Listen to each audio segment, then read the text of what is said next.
حمد ہے اس ذات باری تعالیٰ کی جو سارے جہانوں کا مالک ہے، اور درود ہے حضور اکرم حضرت محمد صلی اللہ علیہ وآلہ وسلم کی ذات مبارکہ پر۔ اللہ سے دعا ہے کہ وہ ہمیں دنیا و آخرت کی تمام بلائیاں عطا فرمائے۔ بسم اللہ الرحمن الرحیم۔ السلام علیکم۔ آج 22 فروری بدھ کا دن ہے اور یکم شعبان ہے۔ آج بات کریں گے اسلامی امارات افغانستان میں ہونے والے کچھ اہم کام، اہم ملاقاتیں اور عوامی فلاح و بہبود کے کاموں کی۔ کل ایک بڑی اہم میٹنگ ہوئی پاکستانی وزیر دفاع اعلیٰ سطح وفد کے ساتھ کابل میں۔ اسلامی امارات افغانستان کے اسٹیٹ اکانومک ڈپٹی ملا عبدالغنی برادر صاحب سے ملاقات کی۔ اس ملاقات میں افغان حکومت کے اعلیٰ حکام اور وزیر دفاع مولوی محمد یعقوب مجاہد بھی شامل تھے۔ اس ملاقات میں دونوں ملکوں کے دو طرفہ تعلقات، سفارتی، تجارتی اور علاقائی تعلقات پر بات ہوئی۔ دو طرفہ معاشی ترقی میں تعاون کے سلسلے پر بات ہوئی۔ ملا برادر صاحب نے کہا کہ پاکستان اور افغانستان دو ہمسائے ملک ہیں اور ہمارے ایک دوسرے کے ساتھ اچھے تعلقات ہونے چاہیے۔ اسلامی امارات اور پاکستان کے تجارتی اور معاشی تعلقات کو ڈیولپ کرنے پر زور دیا گیا اور کہا کہ یہ تعلقات دونوں ملکوں کے لیے فائدہ مند ہوں گے۔ مزید کہا کہ یہ بہت ضروری ہے کہ کاروباری اور معاشی معاملات کو، معاشی تعلقات کو سیکیورٹی اور سیاسی ایشوز کے ساتھ نہ جوڑا جائے، ان کو علیحدہ رکھا جائے۔ اس کے علاوہ انہوں نے پاکستان میں قید افغانیوں کی آزادی کا کہا اور تورہم اور اسپین بولدک بارڈرز پر مسافروں کو فوری ضروری سہولیات فراہم کرنے کا کہا۔ ایمرجنسی مریضوں کے لیے ٹرانسپورٹ کی فراہمی اور خاص سہولیات کا کہا۔ پاکستانی وفد نے ان کی تمام تر ایشوز کو حل کرنے کا یقین دلوایا اور کہا کہ متعلقہ منسٹریز اور کمیٹیاں جو ان کاموں میں مصروف ہیں وہ جلد ان کاموں کو مکمل کریں گی۔ یہ ایک بڑی خوش آئند بات ہے کہ پاکستان اور افغانستان میں تعلقات کی ایک ریل چلے اور یہ تعلقات مضبوط ہوں، کیونکہ افغانستان ایک اسلامی ملک ہے اور پاکستان کو ان کے ساتھ اپنے معاشی اور دوسرے تعلقات قائم کرنے چاہیے تاکہ ہمارے معاملات، سیکیورٹی کے معاملات اور دوسرے بنیادی معاشی معاملات ترقی پذیر ہوں اور ہم ان چیزوں میں سکون کریں اور ہماری عوام کو کچھ سہولیات میسر ہوں۔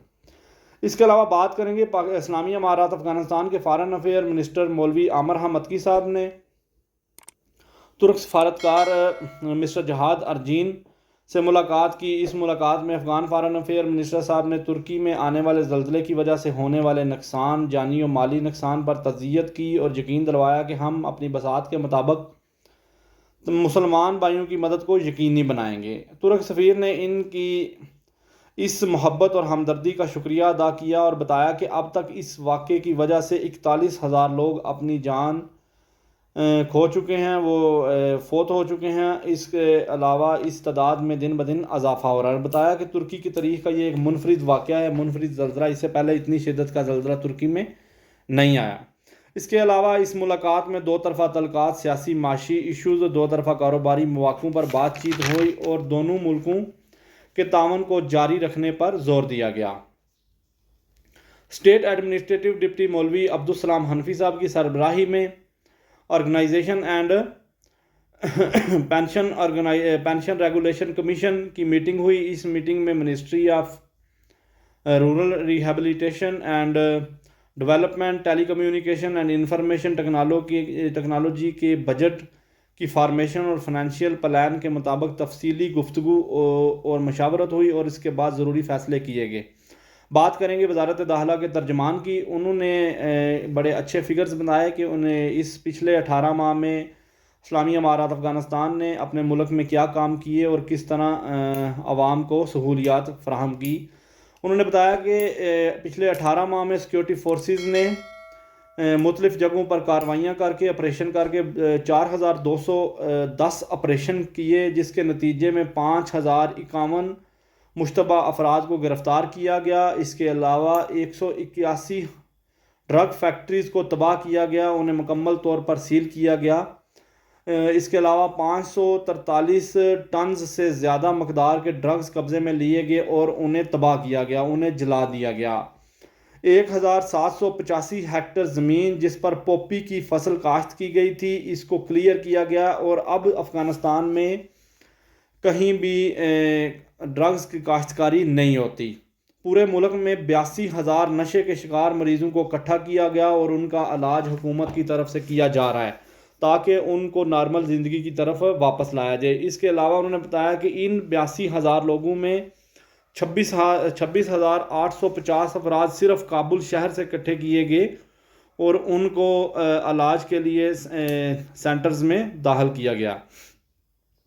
اس کے علاوہ افغانستان نے ایک بڑا منفرد کام کیا ہے۔ افغانستان نے جب یہ آپریشن شروع کیا اس کو کلیئر کرنے کے لیے، لوگوں کو اکٹھے کرنے کے لیے جو نشے کے شکار ہیں، تو انہوں نے پلوں، سڑکوں کے چوراہوں اور اس کے علاوہ جو مختلف کارنرز ہوتے ہیں شہروں کے، اس کے علاوہ جو پرانی عمارتیں ہوتی ہیں وہاں سے لوگوں کو اکٹھا کیا، اور جو پل ہیں اور سڑکوں کے درمیان، جو پلوں کے درمیان بڑی بڑی فٹ پاتھس ہوتی ہیں، وہاں پر اب انہوں نے بکس جو ہے نا ان کی کتابوں کے میلے لگائے ہیں۔ وہاں پر لوگ جا کے کتابیں پڑھتے ہیں اور شام کو بڑا صاف ستھرا ماحول بنایا وہاں پہ، اور وہاں پہ لوگ شام کو بیٹھتے ہیں اور کتابیں پڑھتے ہیں۔ لائبریری ایک قسم کی انہوں نے ڈیولپ کر دی ہے، اور اس پہ اگر حکومت عوام کے لیے کام کرنا چاہے، اگر حکومت عوام کو ریلیف، عوام کو سہولیات میسر کرنا چاہے، تو اس کے لیے کوئی زیادہ پیسوں کی ضرورت نہیں ہوتی، صرف قانون کا عمل درآمد ضروری ہے اور یہ تمام تر معاملات حل ہو جاتے ہیں۔